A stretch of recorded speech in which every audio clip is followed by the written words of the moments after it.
Isang magandang tanghali po sa bawat isa. Bago po tayo dumako sa ating banal na hapunan o sa Lord's Table po, tayo po muna ay dumako sa exhortation po, maikling exhortation.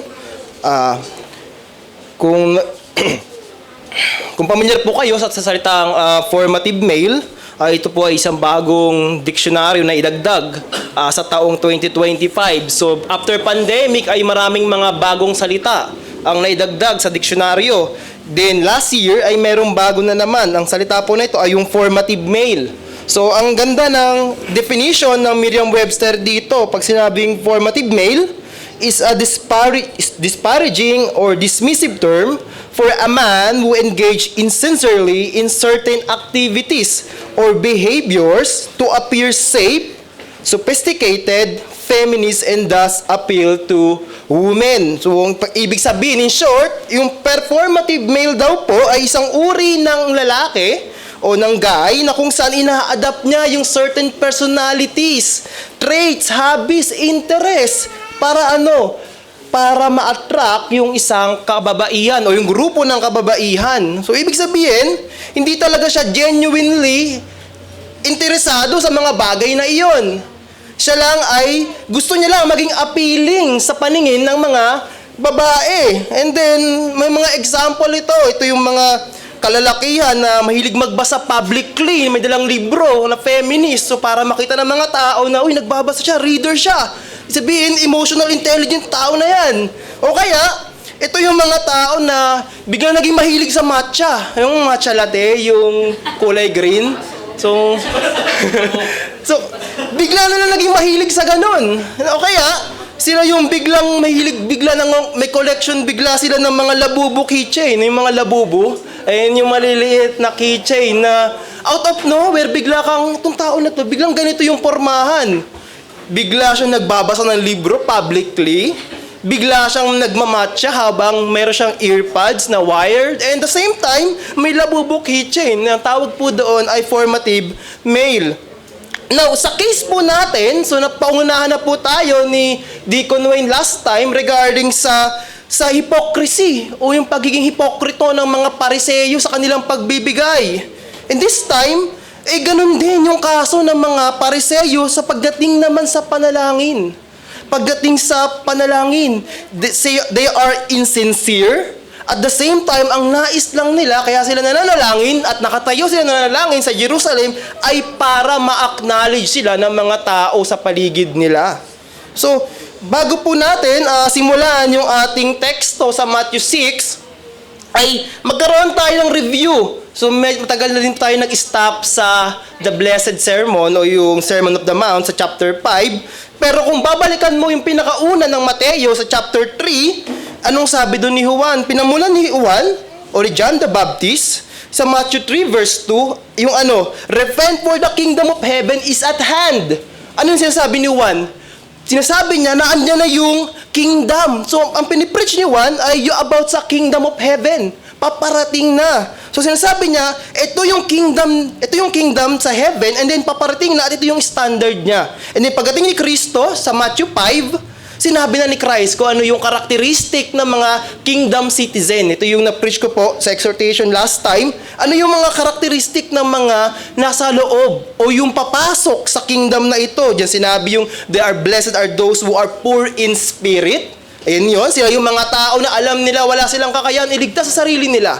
Poor in spirit, nothing I have, no, nothing I can bring to save myself. There are those who mourn. They know kung gaano sila makasalanan, and then they need Christ more than ever, more than everything else. And those who are meek, gentle, and lowly, and those who are hunger for righteousness ni Kristo. At the same time, they are merciful, pure in heart, peacemaker, and are willing to persecuted for the righteous sake. Ito yung kingdom characteristic ng mga citizen na kung saan ay naligtas. So, after ng chapter 5, so in-establish ni Christ, ito yung characteristic ng mga kingdom citizen. Then, papasok yung verse 17 ng Matthew 5. Ano yun?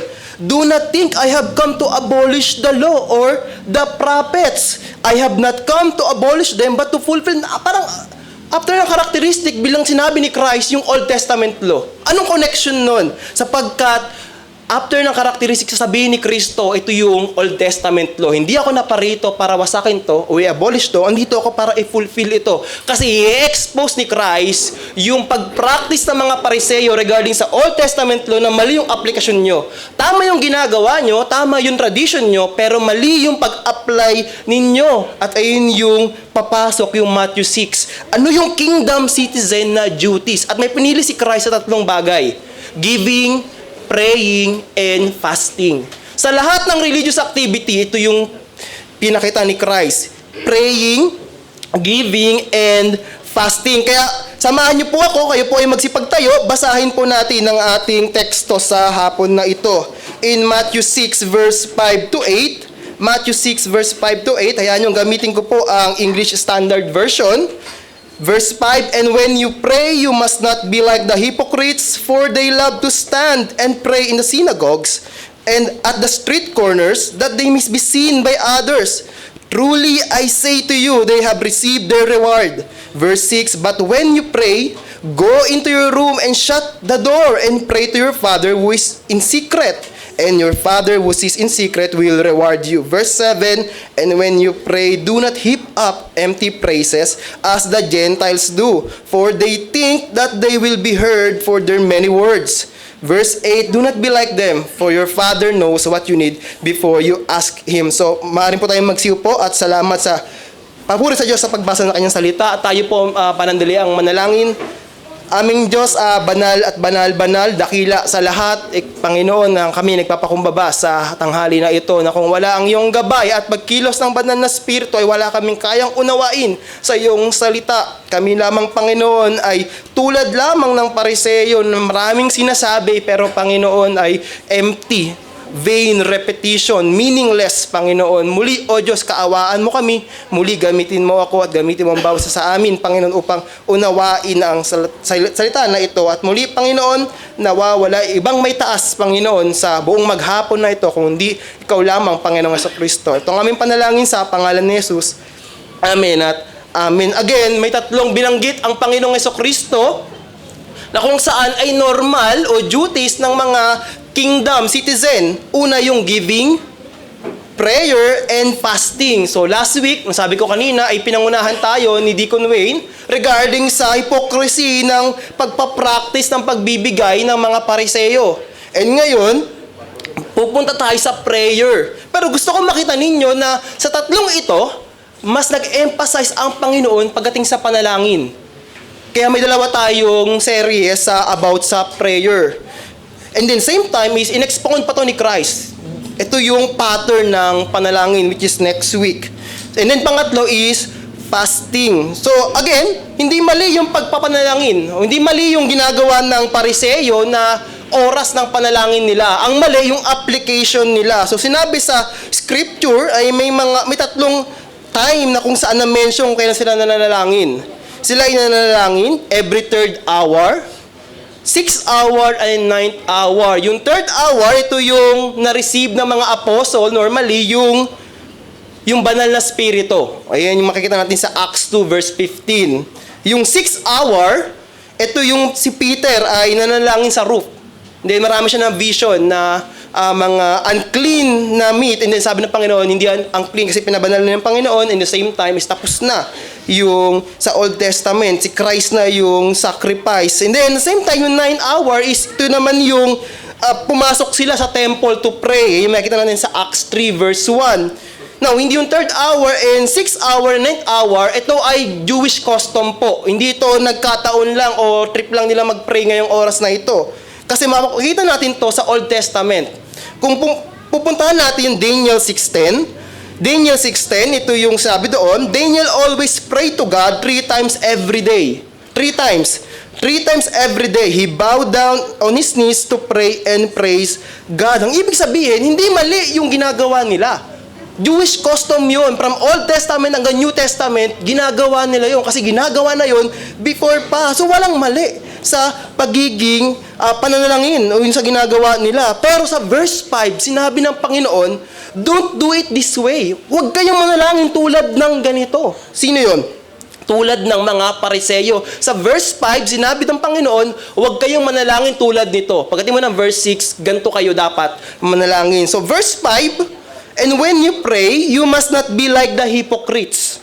For they love to stand and pray in the synagogues and at the street corners that they may be seen by others. Truly I say to you, they have received their reward. So mapapansin natin dito na may dalawang postura o posture sa panalangin. Una is standing and kneeling. So mabilis lang, pag sinabing standing, may record din niya sa Mark 11:25. Sabi ng Panginoon sa mga disipulo, whenever you stand praying, sabihin, hindi mali. Hindi mali yung manalangin na nakatayo. So, hindi mali si Kuya Louie kanina. Hindi mali yung nanalangin kanina. At the same time, kneeling. Yung pagluhod. Sa Luke 22:41, knelt down and pray ang Panginoong Jesus yan. In Acts 7:60, falling to his knees. Yung mga disciple, Ephesians 3:14, si Pablo, I bow my knees before the Father. Ibig sabihin, may dalawang postura sa panalangin. Standing and kneeling. Pero mas ine-emphasize ng Biblia na mas humble, mas reverent yung posture ng pagluhod. Yung kneel down, na yung sinabi natin sa Daniel 6:10. So, minsan, pag unang binasa tong verse 5, ganito yung una kong na-encounter dito is, akala ko nung una, mali yung standing. Kaya binibigay ko sa inyo yung correct interpretation na, akala ko, yung una ko tong binasa, ang ine-emphasize ng Panginoon na yung pagtayo ng mga Pariseyo tungkol sa panalangin. Hindi pala yon. Sapagkat ang pinaka-ine-emphasize ng Panginoon dito, hindi yung pagtayo, hindi yung postura, kung hindi yung lugar kung saan sila nananalangin. The emphasis really is on the place, not on the posture, which was only what was usual among the Jews. So, at the same time, hindi lang yung lugar yung mali sa panalangin ng mga Pariseyo, kung hindi pati yung content ng kanilang panalangin. They are praying publicly with their personal prayer. Punta tayo sa Luke 18 verse 9 to 14. Luke 18 verse 9 to 14, the Pharisee standing by himself prayed thus, God, I thank you that I am not like the other men, extortioners, unjust, adulterers, or even like this tax collector. I fast twice a week. I give tithes of all that I got. Ano ibig sabihin nun? Me, myself, and I, theology. Pagdating mo sa Lord's Prayer, sa next week natin, makikita mo doon, walang singular na plural o pronoun sa mababanggit doon. Laging, Our Father in Heaven, give us our daily bread. Our debs, our bread. Walang I doon. At yung content ng panalangin ng Pariseyo is I. Ganun ka ba manalangin, kapatid? Panginoon, gusto ko nito. At the same time, ito yung panalangin ng mga Pariseyo. So, hindi mali yung pagtayo, ang mali yung lugar, ang mali yung content. It is a pure pride and self-glorifying prayer. Pure pride, self-glorifying na prayer. O-observe din natin sa buong New Testament, pag sinabing Pariseyo, lahat ng ginagawa nila religiously, kailangan publicly. Kailangan may live. Kung baka sa panahon natin ngayon, kung meron man akong gagawin ngayon, example, mission, preaching, kailangan naka-live. Kailangan naka-live. Kailangan alam ng buong mundo na ginagawa ko to, itong gawain para sa Panginoon. Minsan, hindi naman mali yun. Kung talagang gusto mo na maabot doon. Pero, mahirap din na baka mahulog ka sa pagiging Pariseyo.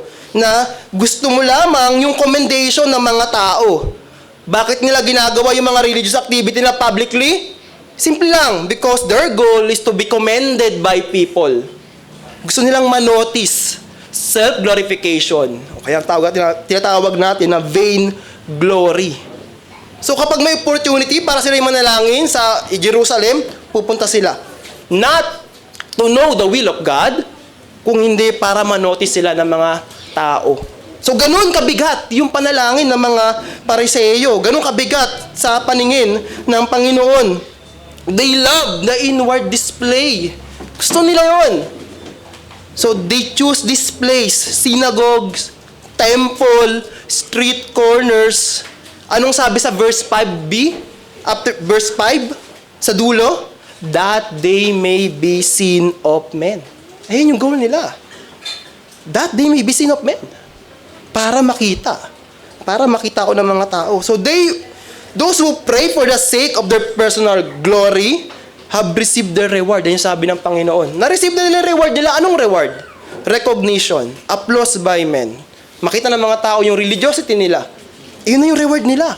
Alam nyo ba, sa Galatians 1:8-9, ito yung anathema. Ito yung gospel na may different gospel. Kaya magsumulat si Pablo na anathema. Sabi doon, sa Galatians 1:8-9, ay may mga tao na nagpipreach ng different gospel. They twist, they are trying to preach na kung saan ay dapat maging less offensive to, dapat mas more appealing sa mga unbeliever, o kaya ito dapat ay by works. Ang tawag doon, false teachers, false gospel. Pero, after nung verse na yon sa Galatians 1:8-9, basahin nyo yung verse 10-11. Verse 10-11, Galatians 1. For I am now seeking the approval of men or of God? Or am I trying to please men? If I were trying to please men, I would not be a servant of Christ. Ano yun? Ibig sabihin, kaya nila tinwist yung gospel because they want to be pleased sa mga tao. A pleaser of man. Anong sabi ni Pablo? To be a pleaser of man means not a servant of Christ. Not a servant of Christ. Man pleaser ka ba? Means you are not a servant of Christ. Ayun yung sabi ni Pablo. So mag-ingat tayo mga kapatid. Pleasing man is a dangerous thing. Pleasing man is a dangerous thing. Sa Galatians, ang naging kapalit nun ay yung saving gospel. Para to please yung mga taga-Galatia, ang naging kapalit nun ebanghelyo. Kaligtasan, saving grace. Nawa, ang maging motibasyon natin sa panalangin, sa lahat ng ating ginagawa ay only to please God. Only to please Him. In verse 5, sinabi ng Panginoon na huwag niyong gawin to. Huwag kayong manalangin tulad ng mga Pariseyo. Then, nag-transition from verse 6. Anong sabi? Do it this way. Don't do this like this. Now, do it this way. Verse 6, but when you pray, go into your room and shut the door and pray to your Father who is in secret, and your Father who is in secret will reward you. Ito ay binanggit ng Panginoon sapagkat ito ay nabanggit sa Isaiah 26 verse 20. Isaiah 26 verse 20, come, my people, enter your chamber and shut your doors behind you. Kinote ng Panginoon yung Isaiah 26:20. May meron tayong makikita dito, yung undeniable truths. Ano yun? The Father sees the secret things we do. Ayun yung katotohanan, di natin manatanggi. Ang Ama ay nakikita yung mga ginagawa natin secretly. May dalawang response yun sa Kristiyano o sa hindi Kristiyano. Una, to be joyful. Merong kagalakan. Na nakita ng Ama yung ginagawa ko, kahit secretly yun, matuwa ka. At the same time, to tremble. Nanginig ka sa takot. Bakit to joyful? Bakit to be joyful? Sapagkat may reward sa mga righteous thing na ginagawa mo na between you and God lang ang nakakita. Meron kang perseverance, meron kang mga sacrifices, meron kang suffering, nag-extend ka ng patience sa kapatid, meron kang ginagawa na godly things na para sa Diyos at hindi nakikita ng mga tao yon, matuwa ka, magalak ka, kasi ang Ama nakikita yon. Ngayon, ang pangalawa, kailangan matakot ka. To tremble, manginig ka sa takot. Bakit? If you're still living in your sinful lifestyle or meron kang habitual sin, matakot ka, manginig ka.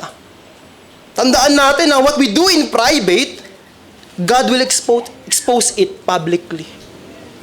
What we do in private, God will expose it publicly. Tulad ni David kay Bathsheba. In 2 Samuel 12 verse 11 verse 12, 2 Samuel verse 12, 2 Samuel chapter 12 verse 11 verse 12, sabi doon ni Nathan, ito ay sa bibig ng Panginoon na sinabi kay Nathan, sinabi ni Nathan kay David, behold, I will raise up evil against you out of your own house, and I will take your wives before your eyes and give them to your neighbor, and he shall lie with your wives in the sight of the sun. Verse 12, for you did it secretly, but I will do this before all Israel and before the sun. before the sun. Kaya kung ikaw ay namumuhay privately na may sinful things, may sinful lifestyle ka o habitual sin, wag mo nang hantayin na yung Diyos ay i-expose yung kasalanan na iyon. O kaya kung hindi ka man ma-expose sa mundo na to, ay antayin mo yung judgment day. Totoo, darating tayo lahat sa paghuhukom ng Diyos at marireceive mo yung buong galit niya o puot. Anong sabi ng Diyos sa 1 John 1:9? Confess your sin. He is faithful and just. Come to the light of Christ, where our sins are truly exposed in His light, pero may kapatawaran kapag ikaw ay nanampalataya sa Kanya. Do you want to free from the specific sin o sa sin na nagbabandage sa iyo? Kung hindi ka Kristiyano, confess it. Repent from it and trust the finished work of Christ. Now, may this exhortation, kung may exhortation na to, ay magbigay ng warning sa iyo, kapatid. Kung first time mo itong marinig, ikaw ay tumalikod sa kasalanan mo at manampalataya ka sa Panginoong Jesucristo. Sabi ni Dr. Ian Densham sa mga tutor sa GMA, warnings always come because there is still time for repentance.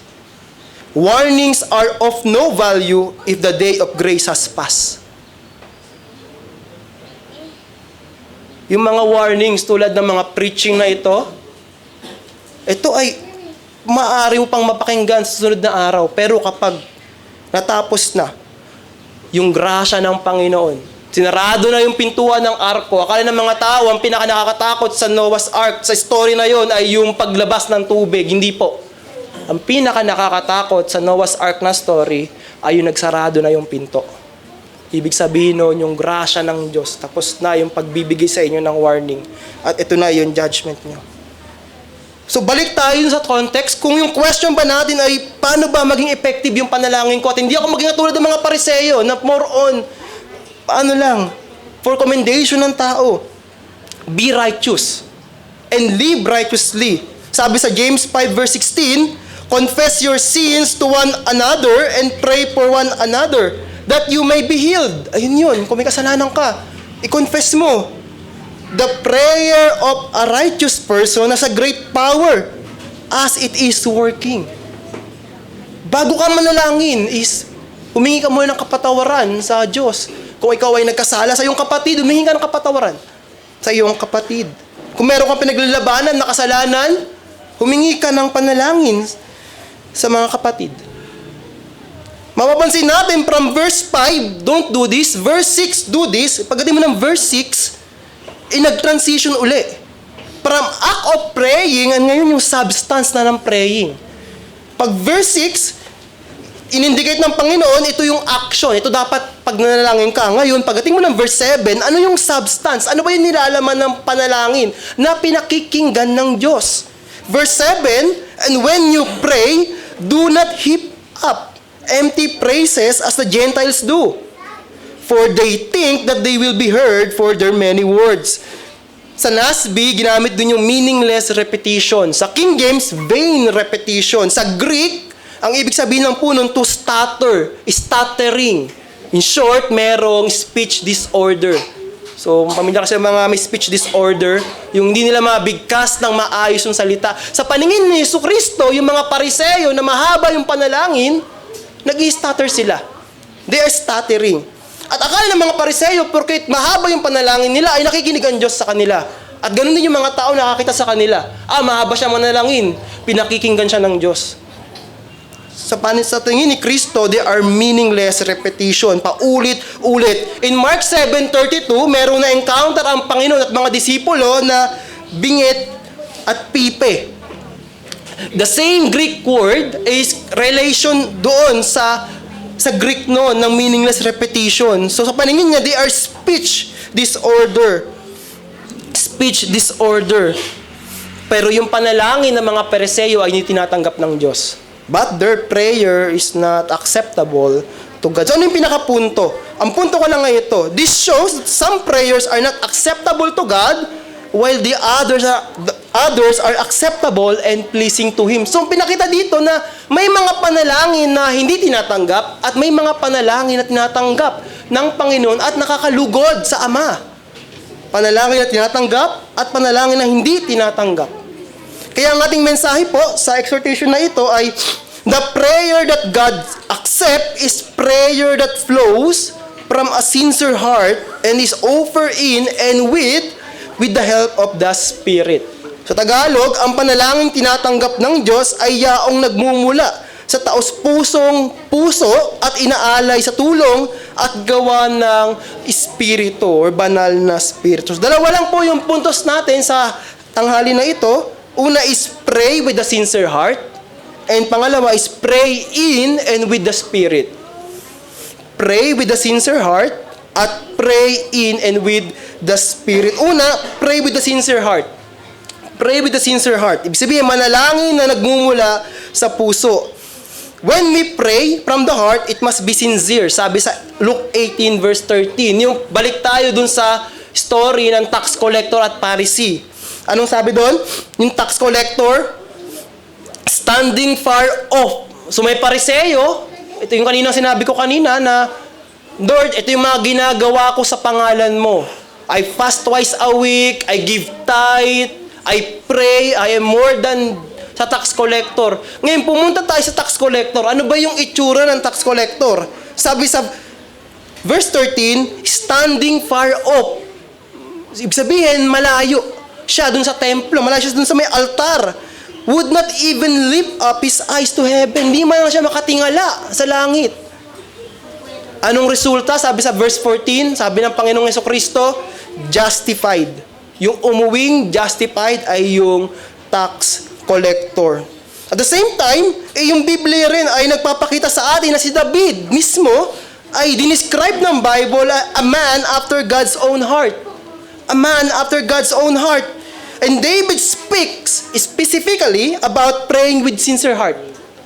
In Psalm 66 verse 17 to 18, I cried to him with my mouth, sabi ni David, and high praise was on my tongue. If I had cherished iniquity in my heart, the Lord would not have listened. Ano ibig sabihin nun? I cried to Him. Sincerity. Pag nanalangin si David, meron siyang sinseridad. The same time, sa Jeremiah 29 verse 12 to 13, bago mo makita yung verse 11, yung favorite yan ng mga dati, for I have for you, declares the Lord, plus of prosperity, give you hope. Pagdatingin mo ng verse 12 doon, ito yung paanyaya ng Panginoon. Then you will call upon me and come and pray to me and I will hear you. You will seek me and find me. And when you seek me with all your heart. Sabihin, it's hindi lang about practice ng panalangin through your mouth, kung hindi from the heart. Makikita natin dito na yung Diyos na nag-initiate ng salvation blessing, verse 11 ng Jeremiah 29:11, ay may response sa verse 12 to 13. So, ang pinakapunto dito is, yung panalangin, yung exercise ng panalangin ay dapat sincere. Dapat sincere. At kung wala ito, ang Diyos ay hindi tatanggapin ang panalangin mo. Without sincerity, God does not accept your prayer. In Hosea 7:14, so kailangan ko lang umiyak para tanggapin ng Diyos yung panalangin ko. In Hosea 7 verse 14, and they do not cry to me from their heart. Sabi ng Panginoon, when they wail on their beds. Ano ibig sabihin nun? Hindi sila umiiyak sa akin na mula sa puso, pero umiiyak sila kapag sila ay nasa kanilang mga kama. Ano ibig sabihin nun? Ibig sabihin nun, hindi sila umiiyak from the heart. Pero outside, umiiyak sila. That is, yung ginagawa ng mga Pariseo. Pretend. Babala, maalala natin na not all crying in prayer is due to sincerity. So, hindi lahat ng umiiyak sa panalangin ay sincere. Yung crying sa Hosea 7 verse 14 ay for show lamang. Para lang maipakita na sila ay sincere sa mata ng tao. Pero ito ay hypocrisy. So, ang pinakapunto ko po is, it is not the mouth that is the main thing to be looked in prayer, but the heart. It is not the mouth that is the main thing to be looked in prayer, but the heart. So ang question, paano ngayon tatanggapin ng Diyos ang sincere na panalangin? Bakit tinatanggap ng Diyos yung sincere na panalangin? Sapagkat kapag ikaw ay nanalangin ng sincere, nagiging simple yun. At ayun ay enough na para maisabihin mo sa Panginoon kung ano yung totoong sitwasyon mo. Wala ka nang idadagdag ng mga salita na wala namang kabuluhan. At kapag sincere ito tinatanggap ng Panginoon.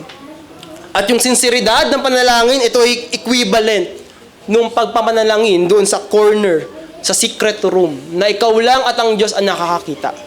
At walang mga taong nakatingin sa iyo. Then yung pangalawang puntos is pray in and with the Spirit. O manalangin sa tulong ng Espiritu. So pinapakita dito na yung cause o yung dahilan at yung means o yung paraan ng panalangin ay walang iba kundi banal na Espiritu lamang. The means and the cause is only by the power of the Holy Spirit. Sabi ni John Bunyan, without the Spirit, no man can know how he should come to God the right way. Without the Spirit, no man can know how he should come to God in the right way. So you can come to Christ, but it's difficult thing to come to the Father without the assist, without the power of the Holy Spirit. Sabi ni John Owen, all other ways of mortification are vain. All helps leave us helpless. It must be done by the Spirit. So, specifically, yan sabi John Owen about mortification ng sin, sa pagpatay ng ating kasalanan, na kahit anong gawin mo, hindi mo kayang patay ng kasalanan mo kung walang kapangyarihan at gabay ng banal na Espiritu. Same thing sa panalangin. Without the assistance and the power of the Holy Spirit, your prayer is like the Pharisee. Meaningless repetition. So ang punto, without the Spirit, prayer becomes empty and merely for show. Without the Spirit, prayer becomes empty and merely for show. It does not please God. It likes Peter, tulad siya ni Pedro nung hinuli ang Panginoong Jesus sa Garden of Gethsemane. Kinuha niya ang kanyang itak. Pilit niyang nililigtas ang Panginoon. Ginagawa yung nais niya. At hindi naman yun ang nais ng Panginoon. Trying to do the will of God with the human strength. Without the assistance of Holy Spirit. So ang question, how do you cure? Paano natin malulunasan yung meaningless repetition? Paano yun, Kuya Hermar? Pag nanalangin ako, wala naman akong kayang sabihin. Yes, yung Holy Spirit yung mag-a-assist sa'yo, pero yung Holy Spirit mismo ang maglilid sa'yo para makilala mo ang Panginoon. At the more na nakikilala mo ang Panginoon, the more na mananalangin ka. The more you study the Word of God, the more you pray. And it is works vice versa. You pray to study the Word of God, and when you study the Word of God, you will pray. You will pray. In 1 Corinthians 14:15, what am I to do? Sabi ni Pablo, I will pray with my spirit, but I will pray with my mind also. I will sing praise with my spirit, but I will sing with my mind also. Hindi niya pinaghiwalay yung pagkilos ng banal na Espiritu at yung kanyang kaalaman sa salita ng Diyos. Magwo-work yun both ways. So ang punto, the Spirit is the one who shows the will of God through His words, and by this you will pray. And by that you will pray. So, mag-ingat tayo sa panalangin na hindi nakabatay sa salita ng Diyos. At lagi yung nagpo-fall sa me, myself, and I theology. Lord, ito yung gusto ko, ito yung will ko. You pray because you want to know the will of God. And if you want to know the will of God, you will direct by the power of the Spirit sa salita ng Diyos. And nakakalungkot is ayaw ng mga tao yung ganun, selfish ambition nila. So in verse 13, anong sabi ng Panginoon? Why you pray? Bakit ba tayo nanalangin? Kailangan ba talaga manalangin? In verse 13, sinabi ng Panginoon, well, next week pa ito, pero sinabi ko na, for yours is the kingdom and the power and the glory forever. Amen. Para saan? For the glory of God. For yours is the kingdom and the power and the glory forever. Amen. So it must be praying with the Spirit if it be accepted Because there is no other way but through in and with the Spirit that can guide our hearts in God in prayer. Bago ko magtapos, ayan yung i-quote ko yung Ephesians 6 verse 18, praying at all times in the Spirit with all prayer and supplication. So, sa akin pagkatapos, huwag natin hayaan na maging man-pleaser tayo. Na ginagawa natin yung mga religious things na ginagawa natin just to be noticed. Just to be applauded by men. Just to be commended. Tulad lamang yon ng mga formative male na binanggit ko kanina, na kung saan nagde-dress, nag-act, insincerely, just for attraction of male, or just for attraction of female, rather. Tandaan natin na all prayer is not to show people your religiosity by standing in the street or in the corner of the street or to be heard by men, but to get or to get glory for yourself. No, but all prayer must be to bring glory to God alone, and only to Him belongs the glory, sabi sa verse 13. And doon natin masasabi na soli Deo Gloria.